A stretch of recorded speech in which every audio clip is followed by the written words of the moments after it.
चुनाव में अगर देखा जाए संविधान के अनुसार तो लोकसभा में शायद 1 करोड़ रुपए है और विधानसभा में 50 लाख रुपए है, लेकिन इससे ज्यादा कहीं नेता लोग खर्चा करते हैं। अभी बताइए, आप बॉटम से टॉप पर गए हैं, तो टॉप से सर बॉटम देखते हैं, आप कितना बदलाव देखते हैं? शुरू में जैसे लोगों को क्या होता है, दल बदल का भी नियम अभी संविधान में है हमारे।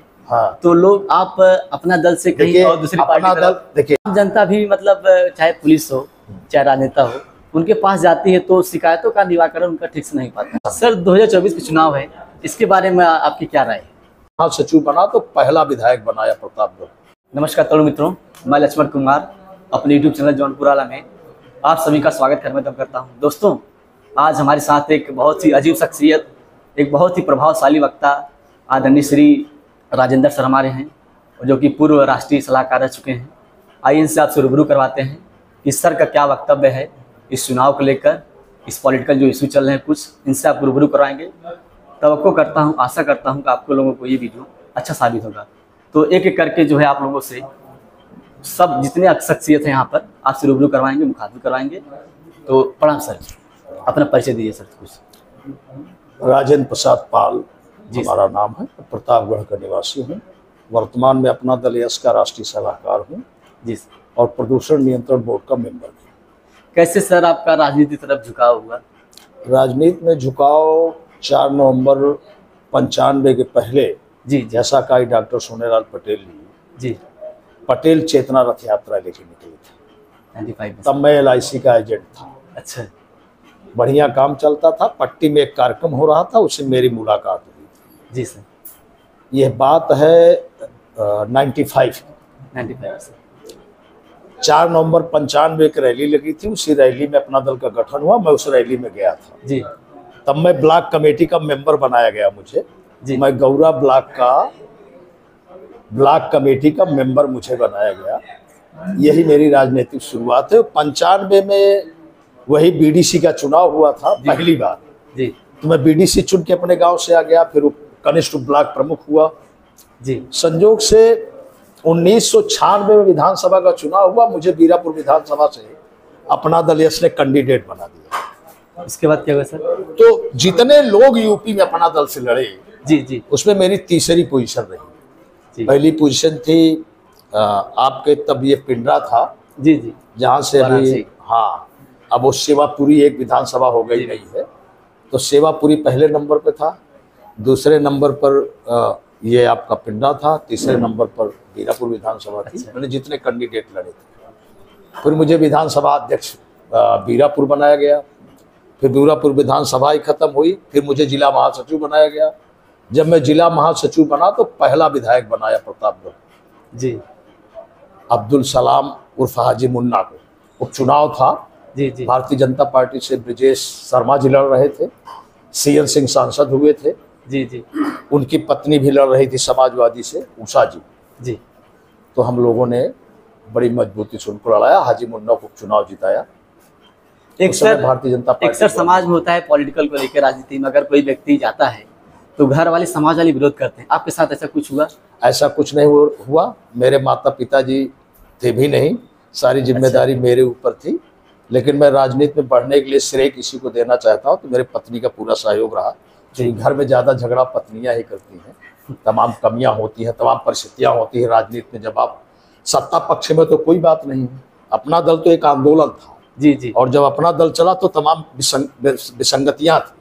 अच्छा। हम लोग किस तरह यहाँ तक इस दल को ले आए थे इस साल में, उसे मैं कहना नहीं चाहता। सर बचपन से ही झुकाव था राजनीति तरफ कि अचानक कोई मोड़ आ गया? वो देखिए, चूंकि मैं भी पढ़ा लिखा व्यक्ति हूँ जी। मैंने स्नातक किया, फिर लॉ ग्रेजुएशन किया, B.Ed किया। अच्छा, ठीक है। परिस्थितियाँ होती हैं और आदमी वैचारिक रूप से राजनीति में आता है जी। लेकिन सर आपने इतनी तमाम डिग्रियां ली तो सरकारी नौकरी तरफ आपका झुकाव नहीं हुआ? नहीं, मुझे तो लगता है कि मैं नौकरी करता हूँ तो अपने भाई बहनों को पढ़ा ही नहीं पाता। मेरी परिस्थितियां भी आप समझिए ना जी। मैंने तो ग्रेजुएशन जो है वो प्राइवेट किया जी। लॉ ठीक है रेगुलर कर लिया। अच्छा। B.Ed रेगुलर कर लिया। परिस्थितियां ऐसी जिसके पास माँ बाप ना हो जी और वो इंटर के बाद ही ना हो, ये मान लीजिए। तो उसकी 2 बहनें हैं, एक भाई है, सबकी एजुकेशन भी देखनी है, तो बड़ा संघर्ष में जीवन रहा। अच्छा। फिलहाल हमारे दोनों बहनें ग्रेजुएट हैं, मेरा भाई पोस्ट ग्रेजुएट है, मैं स्वयंला ग्रेजुएट हूँ, बीएड भी हूँ। ठीक है, संघर्ष करते हुए यहाँ तक पहुंचा। किस तरह का सर आपने जो है पद पर रहकर समाज को बदलाव किया किस? देखिए, आप ये जानिए कि संगठन में मैं सारे पदों पर रह चुका हूँ। जी बिल्कुल, अभी आपका वक्तव्य इसलिए मैंने कहा तो बॉटम टू टॉप, नीचे से चाहे युवा मंच का प्रदेश अध्यक्ष हो, चाहे मेन बॉडी का प्रदेश अध्यक्ष, चाहे राष्ट्रीय महासचिव हो, सारे पदों पर रह चुका हूँ। ठीक है, वर्तमान में राष्ट्रीय सलाहकार हूँ। जी जी बिल्कुल। तो व्यक्ति किसी भी दल में या किसी भी संगठन में, किसी भी मूवमेंट में विचारधारा से जुड़ता है। उसकी विचारधारा अगर उससे मेल खाती है तो उसमें जुड़ता है, काम करता है। विचारधारा मेल नहीं खाती तो काम नहीं करता। एक उदाहरण बताता हूं, तमाम कोई भी मेरा अपना मानना है, कोई भी मिशन, कोई भी संगठन, चाहे वो सामाजिक हो चाहे राजनीतिक हो, जिस दिन वो अपनी विचारधारा से हट जाता है उसी दिन वो खत्म हो जाता है। बहुत अच्छी बात। ठीक है, इस तरफ ध्यान देंगे तो आपको एकाध पार्टियां खत्म होती नजर आ रही। नहीं बिल्कुल बिल्कुल सर, मैं समझ रहा सर। तो सर शुरू में जैसे लोगों को क्या होता है, दल बदल का भी नियम अभी संविधान में है हमारे। हाँ, तो लोग आप अपना दल से कहीं और दूसरी अपना पार्टी दल, देखिए अपना दल में मैं 4 नवंबर 95 में दल बना, तब से दल में हूँ। अब आप जोड़ लीजिए। नहीं मैं समझ रहा हूँ सर कि कहीं नहीं आया सर, कहीं इधर उधर नहीं। क्यों सर, ऐसा मतलब क्या खासियत है? विचारधारा से जुड़ा रहा, मुझे अच्छा लगा हूँ। अच्छा, अन्य पार्टियों को सर आप नहीं आया कभी बात नहीं करता मैं। इतने अच्छे वक्ता हैं आप, मैं देख रहा था अभी मंच पर आपको सुन रहा था। तो और लोगों का जैसे आप नहीं होता अध्यक्ष पर सपा का या और कहीं कोई पार्टी हो, कांग्रेस की? देखिए आदमी उसे तोड़ता है जो वैचारिक रूप से कच्चा होता है। जी, मैं एक कैडर का व्यक्ति हूँ।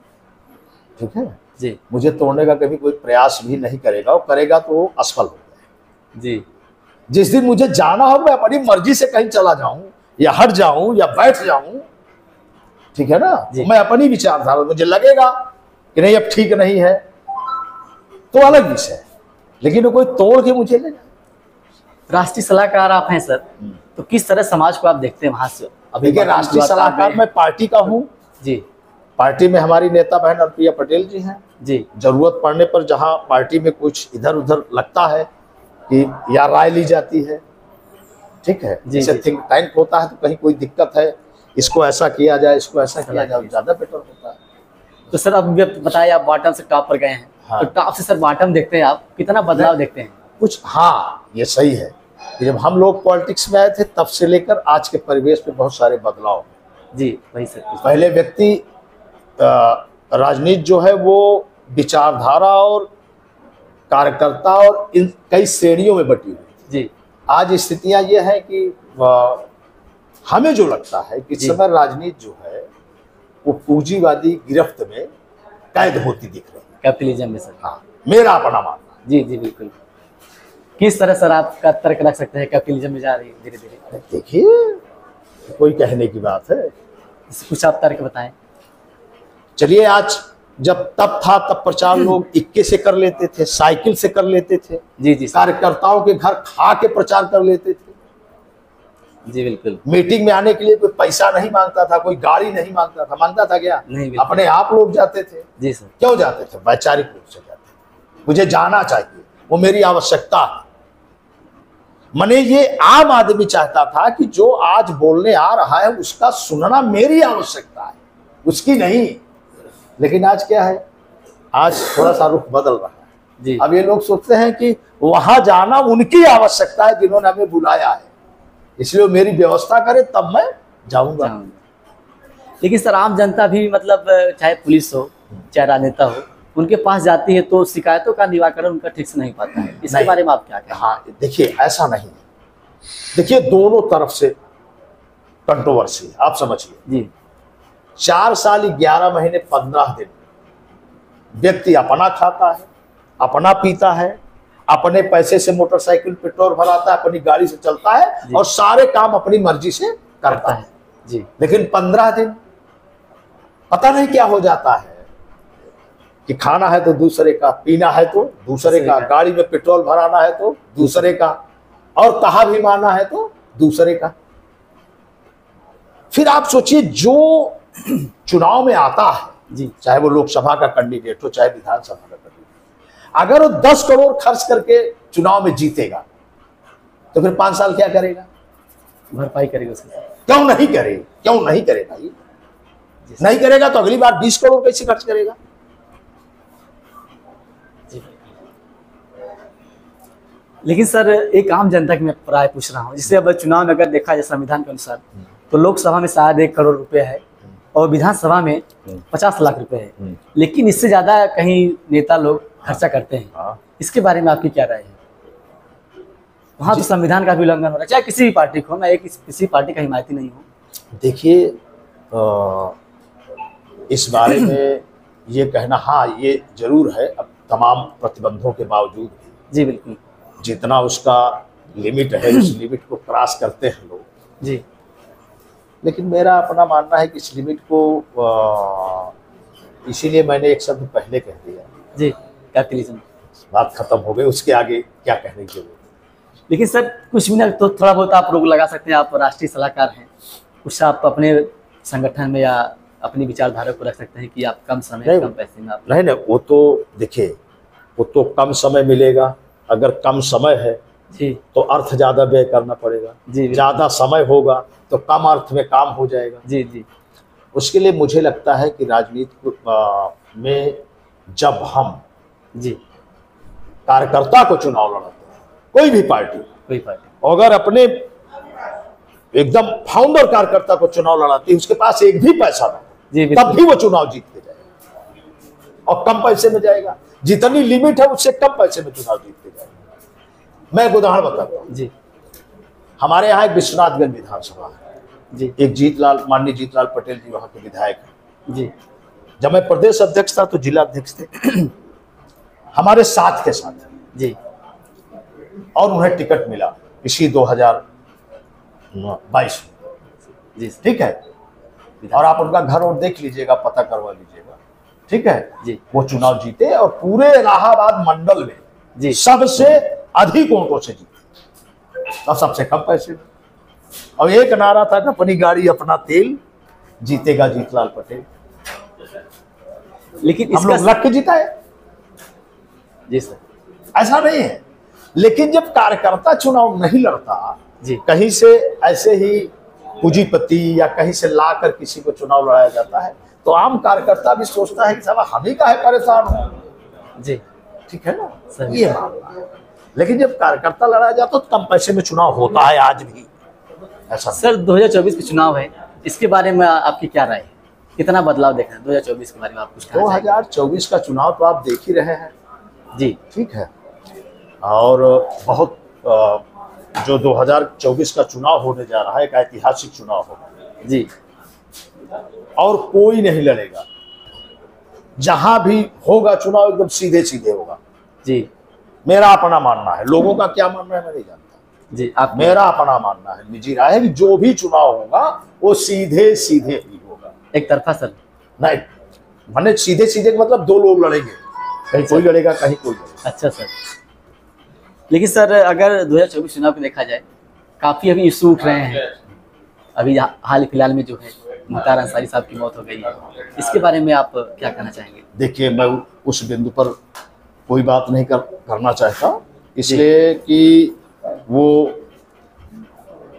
कानूनी प्रक्रिया है जी जी, वो जेल में थे, वो जेल और सारे लोगों की जिम्मेदारी, उस विषय पर मेरा कोई अपना, ना मैं किसी के ऊपर आरोप लगाता हूँ, ना मैं वहां था ना मैंने देखा। आप सर 95 पार्टी जुड़े हैं हाँ। और 2024 से चल रहा है सर। हाँ। इन सालों में सर कितना यूपी को आपने बदलते हुए देखा है? यूपी को बहुत बदलते हुए देखा है, यूपी की बहुत सी सरकारों को हमने देखा है जी। कुछ बताइए धरातल असर पर सर। देखिए जो यूपी में कभी असुरक्षा की भावना हुआ करती थी जी, बिल्कुल सुरक्षा उतना नहीं। हमने सरकार के तमाम गुंडावाद को भी देखा है जी सर, तमाम छोटे छोटे पदाधिकारियों को भी आतंक मचाते हुए देखा है जी जी। मैं किसी पार्टी का बिना नाम लिए कह रहा हूं। नहीं बिल्कुल ऐसे भी पदाधिकारियों की, छोटा सा पदाधिकारी पहुंचता था तो कोतवाल खड़ा हो जाता था डर के मारे, ऐसे लोगों को मैंने देखा है, तमाम फर्जी मुकदमों को होते देखा है जी जी, ठीक है। लेकिन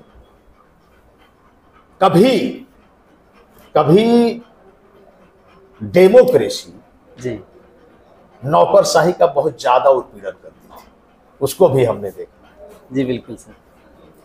लेकिन वर्तमान समय में मुझे लगता है जी कि नौकरशाही का उत्पीड़न जो है डेमोक्रेसी नहीं कर रही। एक सर अंतिम सवाल है आपसे कि आम जनता जो भी वोट देना चाहती है 2024 में, उनको क्या हिदायत देना चाहते हैं आप? कुछ क्या आम कहना जनता को यह आज की तारीख में समझ लेना चाहिए कि जी। यह भारतीय संविधान, देश की व्यवस्था one man one power one value के सिद्धांत पे बनी। जी जितनी वोट की कीमत उनके है, उतने ही वोट महलों में बैठने वाले लोगों की है और झोपड़ी में बैठने वाले, उनका अधिकार है। वो वोट जो है वो बहन बेटी की इज्जत है, वोट मर्यादा है, वोट स्वाभिमान है, वोट एसपी डीएम कप्तान है, वोट माने आईएएस पीसीएस नौकरी, बब्बा खंभा खड़ंजा सब कुछ वोट। जी बिल्कुल। ठीक है, अब वोट इतनी कीमती चीज है तो उसको समझ बूझ के देना चाहिए। उसको न दारू पे देना चाहिए, न झिल्ली पे देना चाहिए, न साड़ी पे देना चाहिए, न कंबल पे देना चाहिए, न ब्लाउज पे देना चाहिए, न उसको किसी को लूटने देना चाहिए, अपनी मर्जी से देना चाहिए और ये पहचान करके देना चाहिए कौन हमारा दोस्त है, कौन हमारा दुश्मन है, कौन मेरा हित करेगा, कौन मेरा अहित करेगा। अगर इतनी समझ उनमें नहीं है जो समझ एक आम जानवर में होती है। बहुत बहुत धन्यवाद सर, आपने इतना समय दिया। एक बार फिर आपके प्रति पुनः आभार व्यक्त करता हूँ, क्योंकि वक्त का थोड़ा तकाजा है दोस्तों, और सर की भी मीटिंग है, तो नेक्स्ट टाइम जब मीटिंग होगी तो फुल इंटरव्यू लिया जाएगा। तो जय गांव, जय जौनपुर, जय भारत। धन्यवाद।